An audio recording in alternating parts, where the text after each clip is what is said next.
Assalamualaikum warahmatullahi wabarakatuh. Perkenalkan nama saya Kapasya Juli Astuti dengan NIM 0311124026.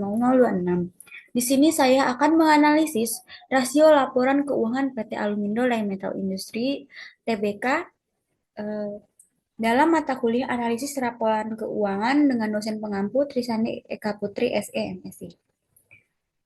Sebelumnya, video presentasi ini diajukan untuk memenuhi tugas akhir individu mata kuliah analisis laporan keuangan.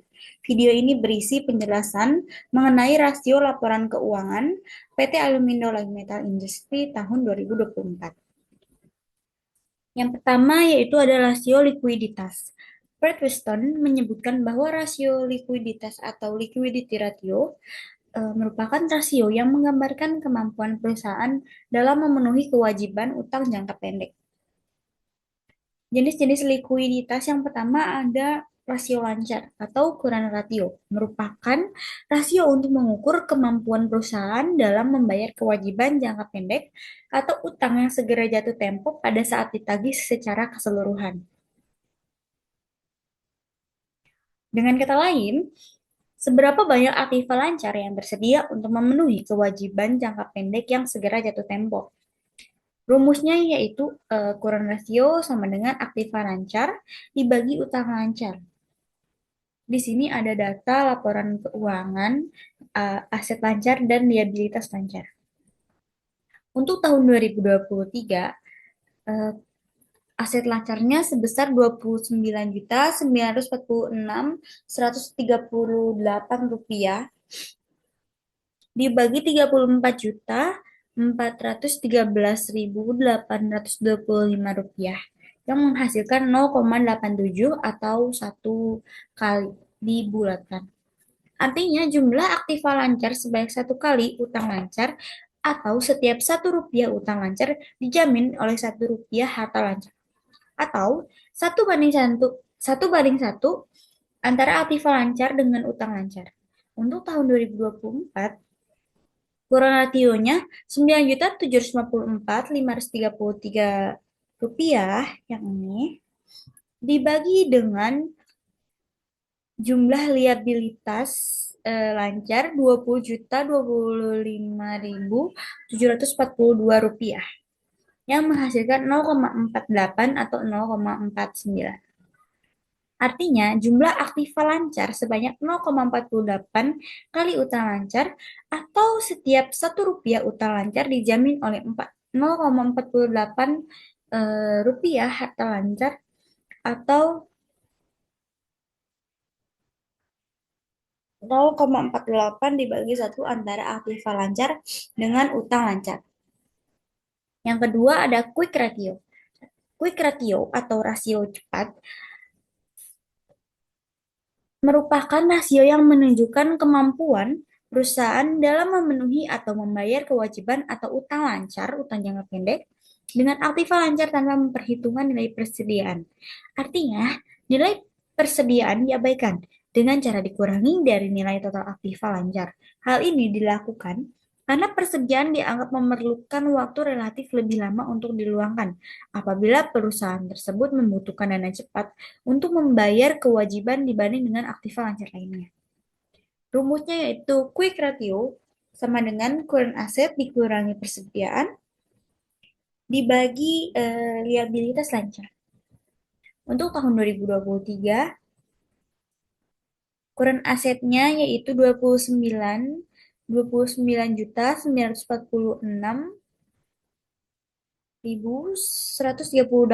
rupiah dikurangi 19 juta ini dikurangi 19.640.676 rupiah dibagi dengan liabilitas lancar yaitu 34.413.825 rupiah menghasilkan 0,3 kali. Untuk 2024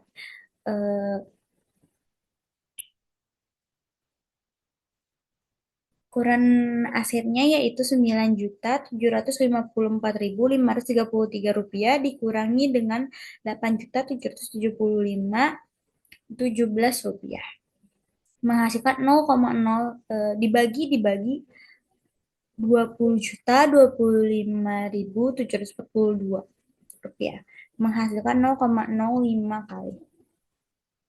Yang ketiga yaitu ada cash ratio yang tersedia untuk membayar utang. Ketersediaan uang kas dapat ditunjukkan dari tersedianya dana kas atau yang setara dengan kas seperti rekening giro atau tabungan di bank yang dapat ditarik setiap saat. Dapat dikatakan, rasio ini menunjukkan kemampuan sesungguhnya bagi perusahaan untuk membayar utang-utang jangka pendeknya. Cash ratio sama dengan kas dan bank dikurangi dibagi current liabilities. Pada tahun 2023, cash ratio-nya 507.776 rupiah dibagi 34.413.825 rupiah menghasilkan 1,5%. Untuk tahun 2024, kas dan banknya 27.337 rupiah dibagi 20 juta 20 juta 25.742 rupiah menghasilkan 0,1%. Yang keempat ada rasio perputaran. Menurut James Ogill, rasio perputaran cash turnover berfungsi untuk mengukur tingkat kecukupan modal kerja perusahaan yang dibutuhkan untuk membayar tagihan dan membiayai penjualan. Artinya, rasio ini digunakan untuk mengukur tingkat ketersediaan kas untuk membayar tagihan atau utang dan biaya-biaya yang berkaitan dengan penjualan. Di sini rumusnya rasio perputaran kas sama dengan penjualan bersih dibagi modal kerja bersih. Ini ada datanya. Untuk tahun 2023, perputaran kasnya penjualan bersihnya yaitu 56.737.863 rupiah dibagi dibagi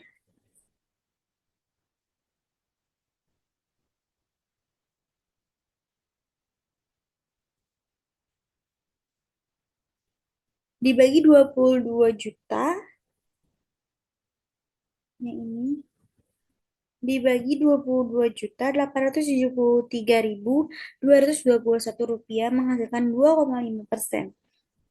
Pada tahun 2024, perputaran kasnya yaitu 18 juta 352.116 rupiah dibagi 7.810.990 rupiah menghasilkan 2,3%. Yang kelima, inventory to net working capital. Inventory to net working capital merupakan rasio yang digunakan untuk mengukur atau membandingkan antara jumlah persediaan yang ada dengan modal kerja perusahaan. Modal kerja tersebut terdiri dari pengurangan antara aktiva lancar dengan utang lancar. Rumusnya, persediaan dibagi aset lancar dikurangi utang lancar. Ini berikut datanya. Untuk tahun 2023, persediaannya 19.640.676 rupiah dikurangi 27.340.908 rupiah dikurangi 34.413.825 rupiah menghasilkan minus 2,77 yang dibulatkan menjadi 3%. Tahun 2024 persediaannya 8.775.017 rupiah dibagi 18.082.199 rupiah dikurangi 20.025.742 rupiah menghasilkan 5%. Di sini ada hasil pengukuran. Yang pertama yaitu ada current ratio pada tahun 2023 sebanyak 1 kali, 2024 0,48 kali. Standar industrinya 2 kali. Yang kedua ada quick ratio 2023 0,3 kali dan 2024 0,05 kali. Standar industrinya 0,4. Cash ratio 1,5% pada 2023, 2024 0,1%, standar industrinya 2%. Cash turnover 2,5% 2023, pada 2024 2,3%. Standar industrinya 5%. Inventory to net working capital 2023 3%, 2024 5%, standar industrinya 10%. Rasio lancar atau current ratio dapat dilihat dari tabel. Terjadi penurunan sebanyak 1 kali. Hal ini dapat dikatakan memuaskan karena eh, berada di atas rata-rata industri. Berada di atas rata-rata untuk tahun 2024 kurang memuaskan karena berada di bawah rata-rata industri. Lalu ada hasil rasio cepat, quick ratio, dari tahun 2023 ke tahun 2024 juga mengalami perubahan atau penurunan. Jika semula pada tahun 2023 rasio cepat 0,3 kali, pada tahun 2024 turun menjadi 0,05 kali. Jika standar rata-rata industri untuk quick ratio adalah 0,4 kali, kondisi perusahaan dapat dikatakan cukup memuaskan untuk kedua tahun tersebut, walaupun terjadi penurunan. Hasil pengukuran rasio kas dari tahun 2023 ke tahun 2024 juga mengalami penurunan. Jika semula pada tahun 2023 rasio kas sebanyak 1,5%, pada tahun 2024 turun menjadi 0,1%. Jika rata-rata industri rasio kas 2%, perusahaan berada dalam keadaan kurang baik karena masih berada di bawah rata-rata industri. Hasil hasil pengukuran rasio perputaran kas dari tahun 2023 ke 2024 juga mengalami penurunan.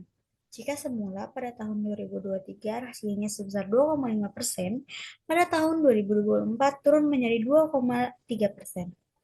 Ini berarti perusahaan belum mampu untuk menutupi biaya-biaya perusahaan.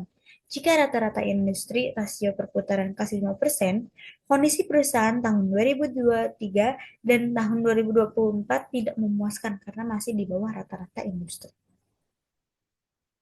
Yang terakhir, hasil pengukuran inventory to net working capital dari tahun 2023 ke tahun 2024 mengalami kenaikan. Jika standar rata-rata industri inventory to net working capital 10%.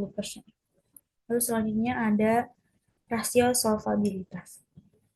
Rasio solvabilitas atau leverage ratio merupakan rasio yang digunakan untuk mengukur sejauh mana aktiva perusahaan dibiayai dengan utang. Artinya, berapa besar beban utang yang ditanggung perusahaan dibandingkan dengan aktivanya. Dalam arti luas dikatakan bahwa rasio solvabilitas digunakan untuk mengukur kemampuan perusahaan untuk membayar seluruh kewajibannya, baik jangka pendek maupun jangka panjang apabila perusahaan dibubarkan.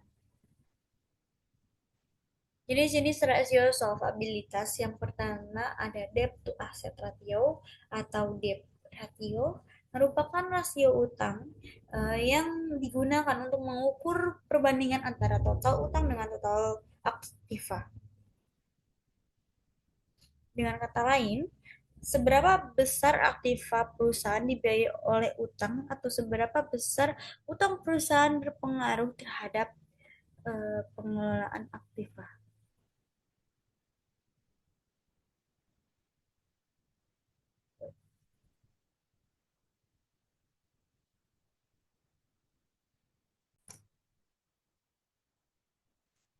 Rumusnya yaitu ada debt to asset ratio sedangkan total debit dibagi total aset. Untuk tahun 2023 total debt-nya 57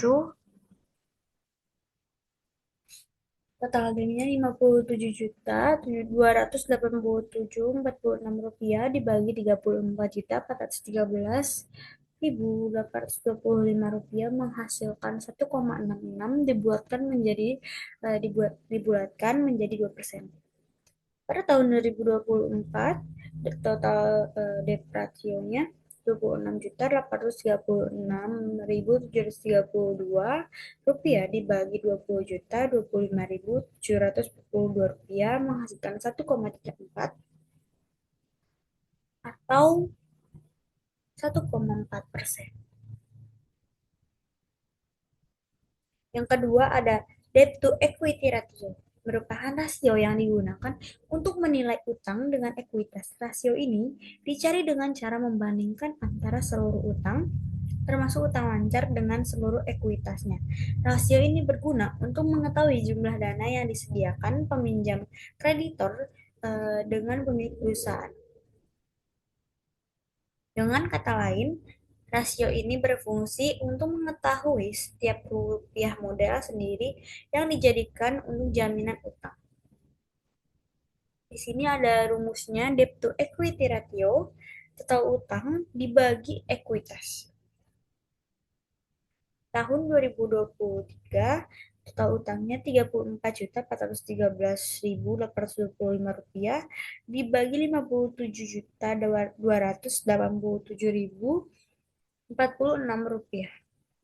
Menghasilkan 0,60 dibulatkan menjadi 1%. Tahun 2024, total utangnya 20 juta 25.742 rupiah dibagi 27.836.732 rupiah sama dengan 0,71 dibulatkan menjadi 1%. Yang ketiga, long term debt to equity ratio merupakan rasio antara utang jangka panjang dengan modal sendiri.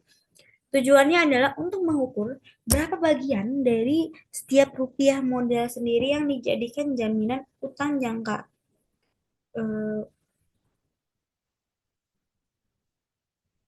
utang jangka panjang dengan cara membandingkan antara utang jangka panjang dengan modal sendiri yang disediakan oleh perusahaan.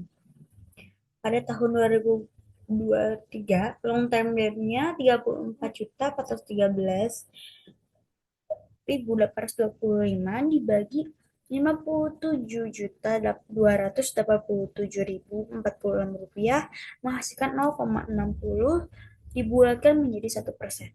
Tahun 2024, long term debt-nya 20.025.742 rupiah dibagi 27.836.732 rupiah menghasilkan 0,71 dibuatkan menjadi 1%. Yang keempat, time interest earned. Menurut J. Fred Weston, time interest earned merupakan rasio untuk mencari jumlah kali perolehan bunga. Rasio ini diartikan oleh James C. Van Horne juga sebagai kemampuan perusahaan untuk membayar biaya bunga, sama seperti coverage ratio. Jumlah kali perolehan bunga atau time interest earned merupakan rasio untuk mengukur sejauh mana pendapatan dapat menurun tanpa membuat perusahaan merasa malu karena tidak mampu membayar biaya bunga tahunan. Rumusnya yaitu EBIT dibagi biaya bunga. Tahun 2000 tahun 2023, EBIT-nya 10.947.213 rupiah dibagi 2 juta biaya bunga 2.628.254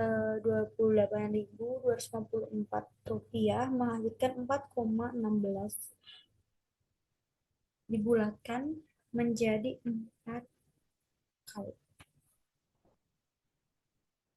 Tahun 2024, EBIT-nya 10.772.572.510 rupiah dibagi 2.239.131 rupiah menghasilkan 4,81 dibulatkan menjadi 5.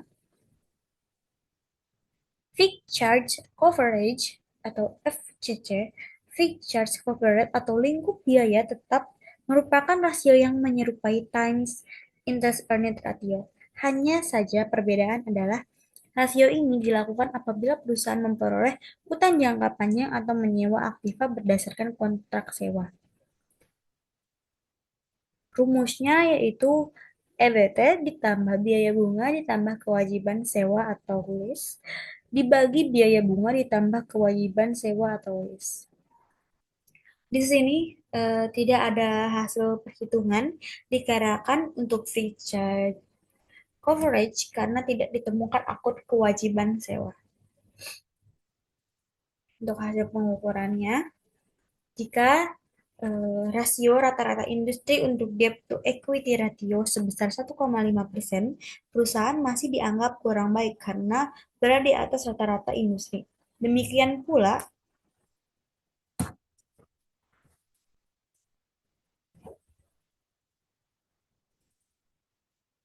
untuk tahun 2024 dinilai kurang baik dan tidak jauh berbeda dengan tahun 2023.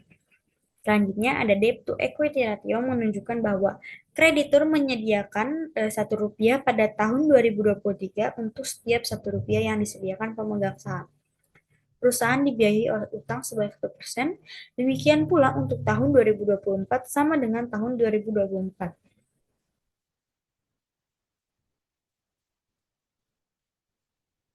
yaitu sebesar 1%. Selanjutnya,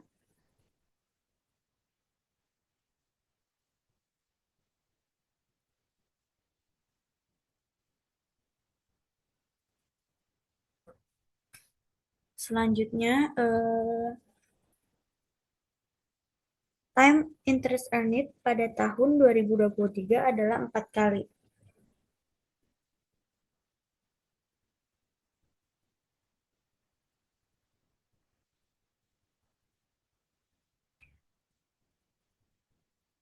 Biaya bunga dapat ditutupi 4 kali laba sebelum bunga dan pajak. Kemudian, untuk tahun 2024, time interest earned adalah 5 kali.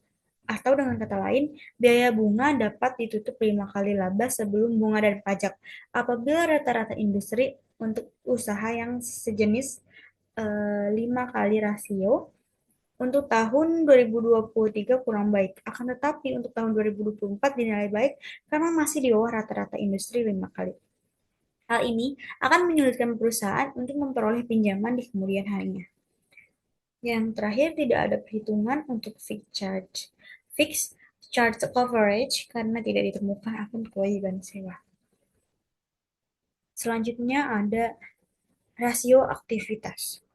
Rasio aktivitas, activity ratio, merupakan rasio yang digunakan untuk mengukur efektivitas perusahaan dalam menggunakan aktiva yang dimilikinya. Jenis-jenis rasio aktivitas yang pertama ada perputaran piutang, receivable turnover, merupakan rasio yang digunakan untuk mengukur berapa lama penagihan piutang selama satu periode atau berapa kali dana yang ditanam dalam piutang ini berputar dalam satu periode.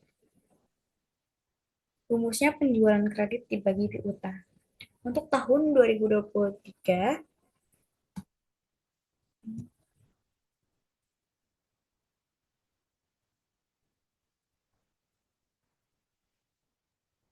untuk tahun 2023 penjualannya 56.737.863 dibagi 1.900 piutang dijumlahkan menjadi 1.914.811 rupiah menghasilkan 30 kali. Lalu untuk tahun 2024 yaitu 18.352.116 dibagi 0 sama dengan 0. Yang kedua yaitu days of receivable.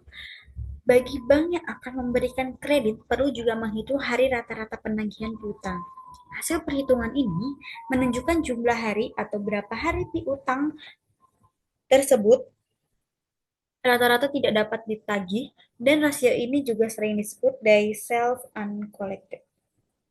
Rumusnya piutang rata-rata dikali 360 dibagi penjualan kredit. 360 dibagi 30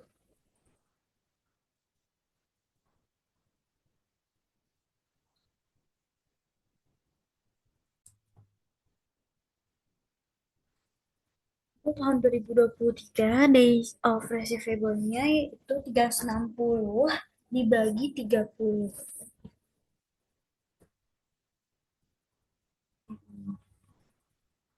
Hasilnya 12 hari.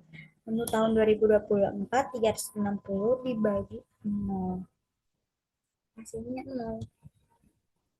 Perputaran persediaan inventory turnover. Perputaran persediaan merupakan rasio yang digunakan untuk mengukur berapa kali dana yang ditanam dalam persediaan. Ini berputar dalam suatu periode. Dapat diartikan pula bahwa pertukaran persediaan merupakan rasio yang menunjukkan berapa kali jumlah barang persediaan diganti dalam satu tahun. Semakin kecil rasio ini, semakin jelek, demikian pula sebaliknya. Rumusnya yaitu penjualan dibagi persediaan. Untuk tahun 2023, penjualannya Rp56.737.863 dibagi 19.640.676 menghasilkan 2,88 atau dibulatkan menjadi 3 kali. Tahun 2024 penjualannya itu Rp18.732.116 dibagi Rp8.775.017 sama dengan 2,09 atau 2 kali. Days of inventory, rasio ini digunakan untuk mengetahui rata-rata persediaan tersimpan di gudang. Kemudian, untuk mengetahui berapa hari rata-rata persediaan tersimpan dalam gudang, dapat dicari dengan membagikan jumlah hari dalam satu tahun dibagi perputaran persediaan, yaitu 360 dibagi inventory turnover. Pada tahun 2023, 360 dibagi 3, hasilnya 120 hari. Tahun 2024, 360 dibagi 2 adalah 180 hari.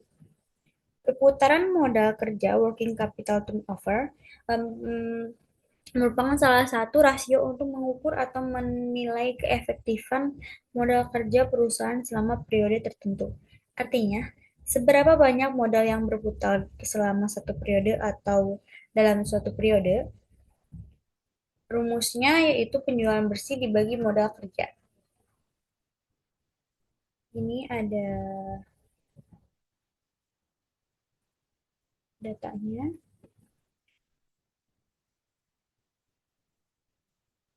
Untuk modal kerja ini jumlah lancar dikurangi jumlah liabilitas lancar. Penjualan bersihnya Rp56.737.863 dikurangi dengan pengurangan Rp29.946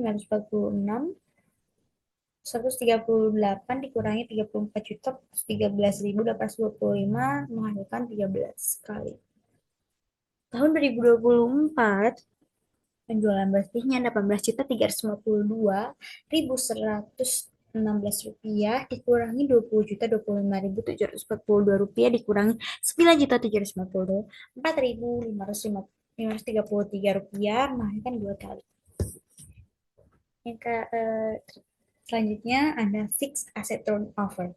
Merupakan rasio yang digunakan untuk mengukur berapa kali dana yang ditanamkan dalam aktiva tetap berputar dalam suatu periode. Atau dengan kata lain, untuk mengukur apakah perusahaan sudah menggunakan kapasitas aktiva tetap sepenuhnya atau belum. Rumusnya, penjualan dibagi total aktiva tetap. Tahun 2023, 56.737.863 dibagi 29.946.138 menghasilkan 1,89 atau 2 kali. Tahun 2024, 18.352.116 dibagi 9.754.533 sama dengan 1,88 atau 2 kali.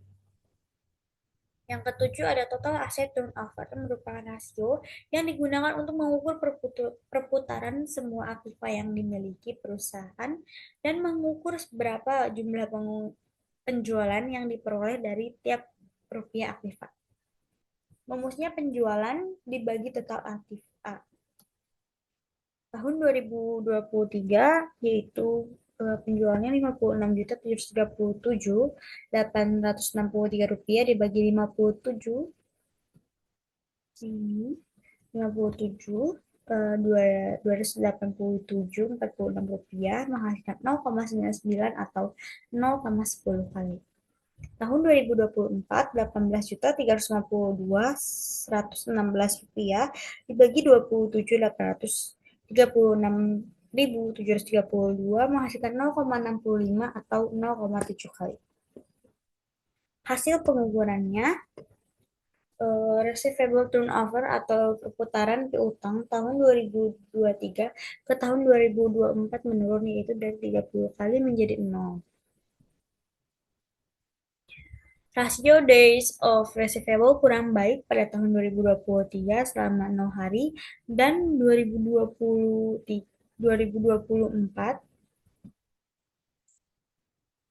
selama 0 hari karena kurang dari 60 hari. Artinya, perusahaan mampu melakukan penagihan secara cepat atau tepat waktu.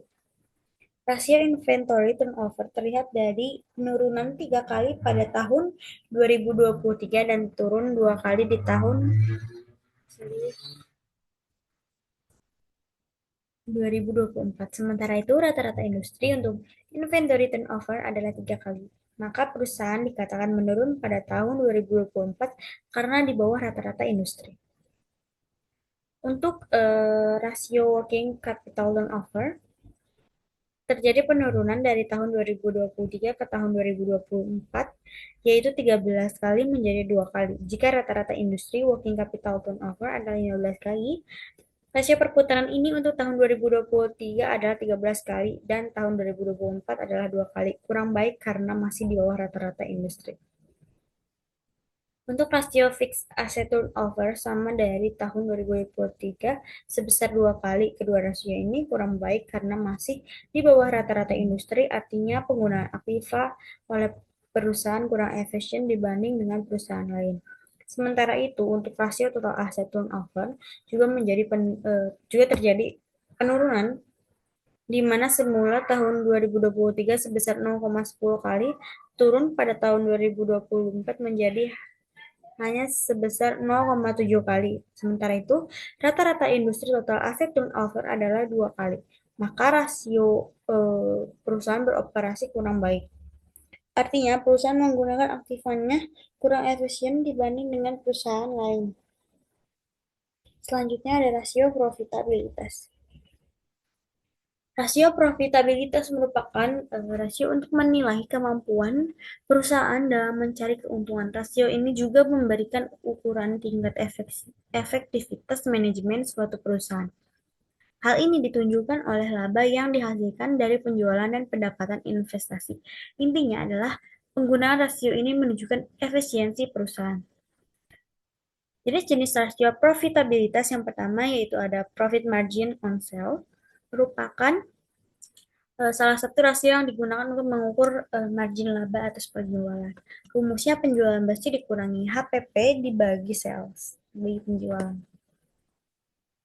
Tahun 2023, Rp56.737.863 dikurangi Rp63.888.012 dibagi Rp56.737.863 menghasilkan 0,12 atau 12%.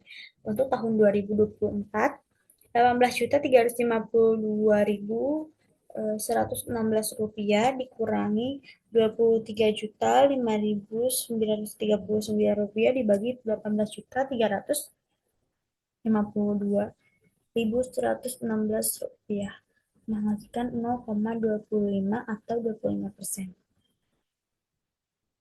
Hasil pengembalian sorry, hasil pengembalian investasi atau ROI. Untuk mencari hasil pengembalian investasi, selain dengan cara yang dikemukakan di atas, dapat pula kita menggunakan pendekatan Dupont. Hasil yang diperoleh antara cara seperti rumus di atas dengan pendekatan Dupont adalah earning after interest and tax dibagi total aset. Tahun eh, 2023, 10.685.681 dibagi 57.287.286 menghasilkan 0,18 atau 18%. Untuk tahun 2024, 15.062.231 dibagi 27.836.732 menghasilkan 0,54 atau 54%. Yang ketiga, hasil pengembalian ekuitas atau ROI merupakan rasio untuk mengukur laba bersih sesudah pajak dengan modal sendiri. Rumusnya earning after interest and tax dibagi equity.